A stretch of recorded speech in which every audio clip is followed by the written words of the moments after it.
The date was November 2017, the 12th to be exact. I had been a visitor at the Outer Banks for several years, returning each year with my husband and our golden retriever. But this particular year, my husband decided not to travel, so it was just me and my Ginger.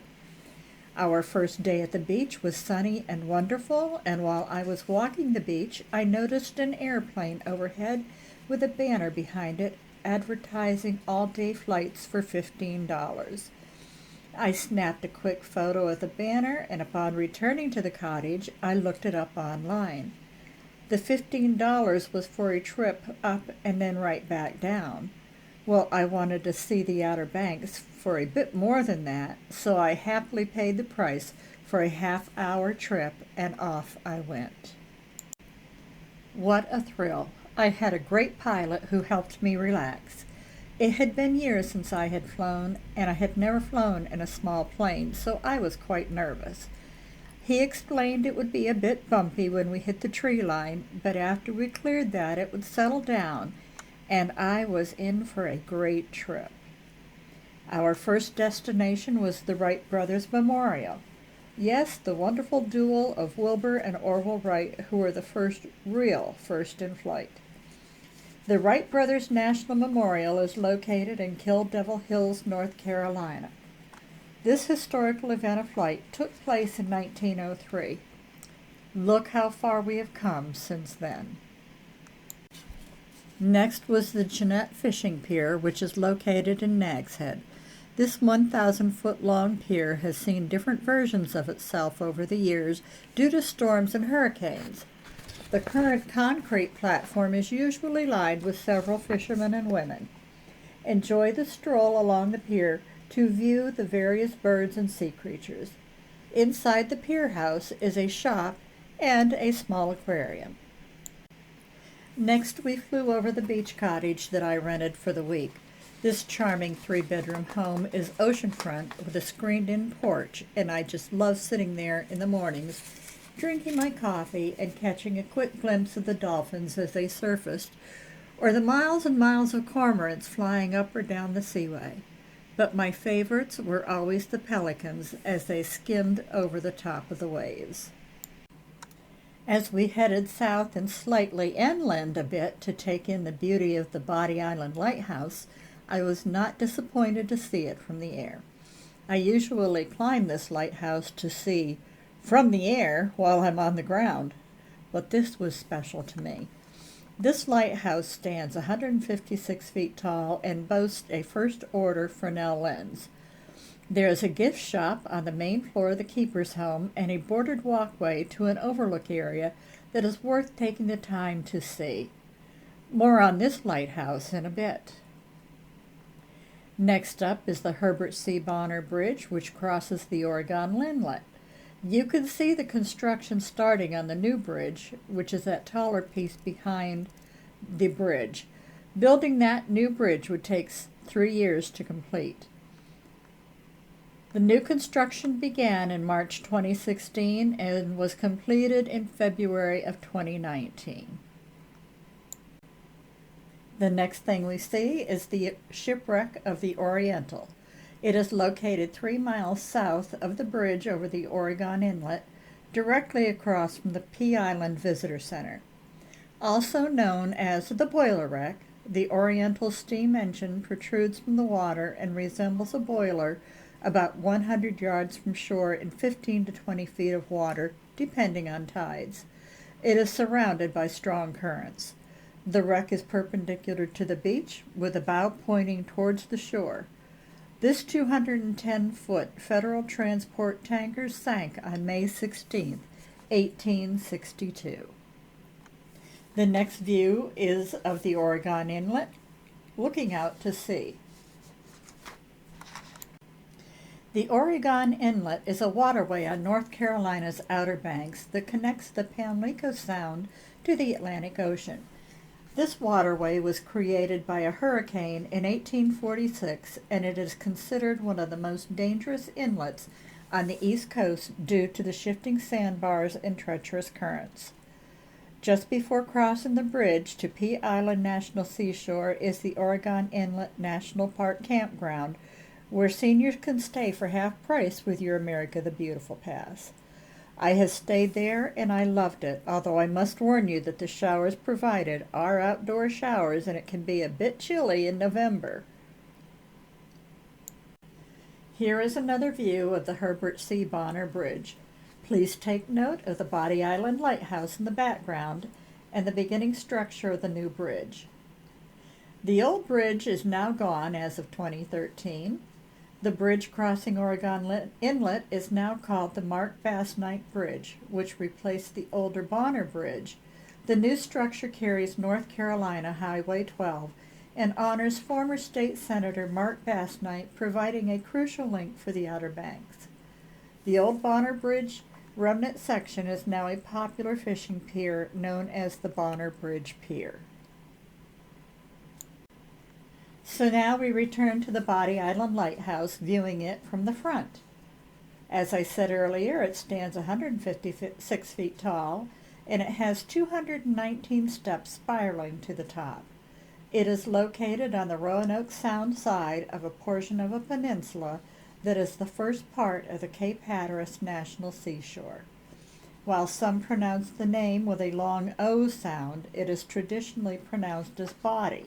Folklore would have you believe it is due to the number of dead sailors washed ashore from shipwrecks along the portion of the East Coast which has long been known as the graveyard of the Atlantic.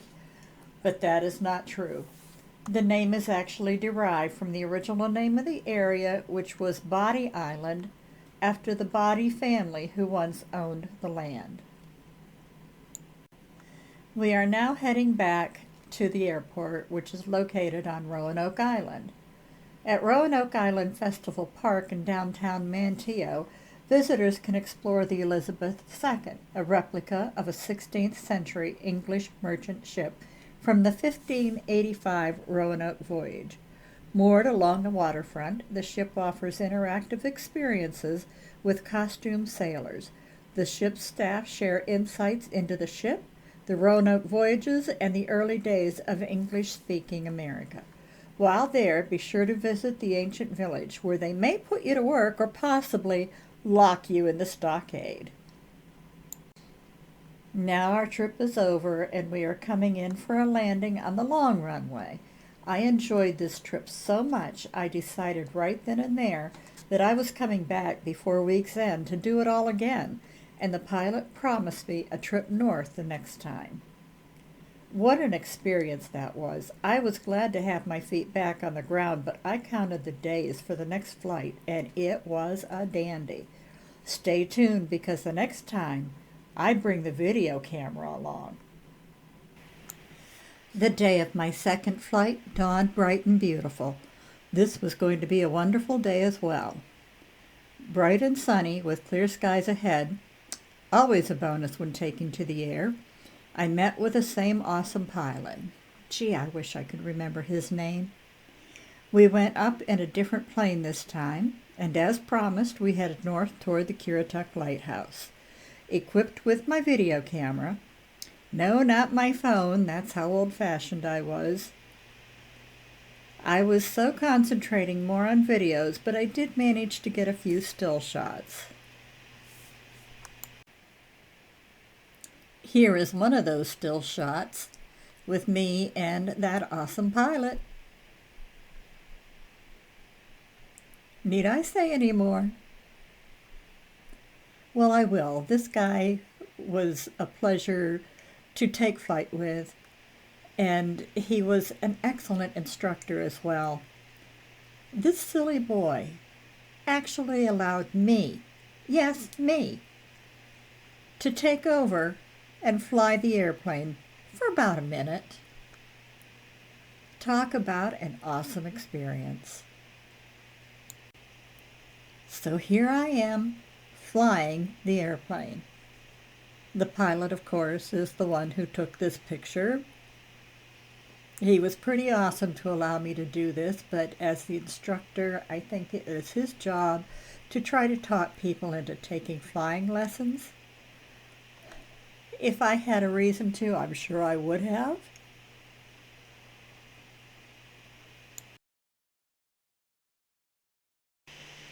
At this point, I'm going to insert about a 3-minute video of the flight. I think I was successful in squelching the noise, but just in case, be prepared to turn your sound down. Oh good, I was successful in deleting the noise of the engine in this video. Here we are taking off from the runway. As I explained earlier, it does get a little bit bumpy as you get toward the tree line, but then it settles down and it's nice and calm the rest of the way.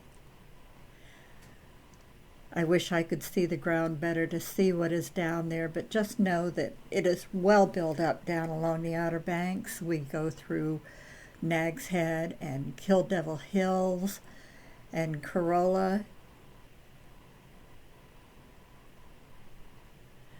Here's the Currituck Lighthouse at Corolla.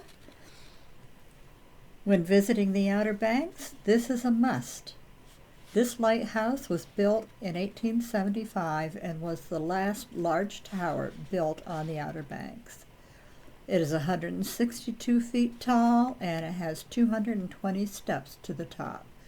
Very similar in size to the one at Body Island. So here we are coming back to the airport. This is at the time when the pilot asked me if I would be interested in landing on the short runway. When I went up with him the other day, we came in on the long runway, and you will see the difference in the way the runways are laid out. You could see the water before you landed on the long runway. But with this one, let's just say it was a little more challenging and quite exciting. I really enjoyed it.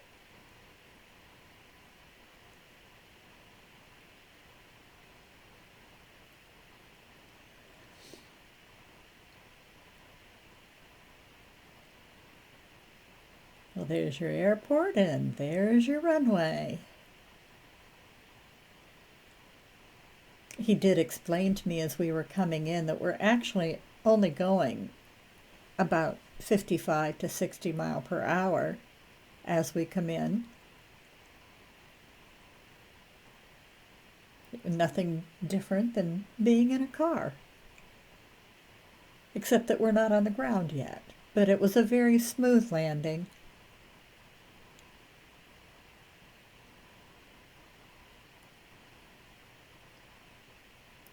And we have touchdown.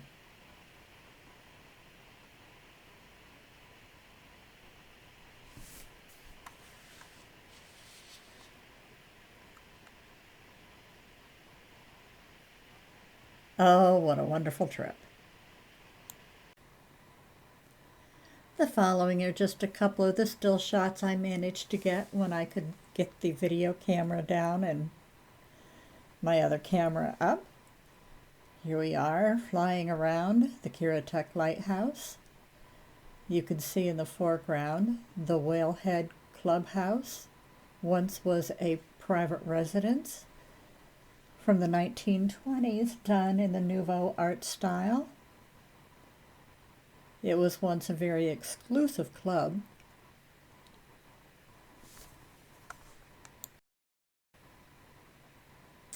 And here is a view of the Currituck Lighthouse from when I had visited it earlier in the week.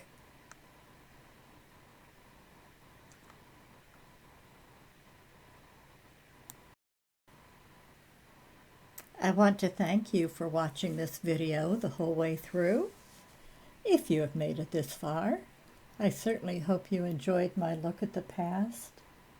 I will be posting more of these every once in a while. In the meantime, if you haven't done so already, please be sure to like and subscribe. It helps my channel, and I appreciate every one of my subscribers. I love you all. I hope to see you down the road.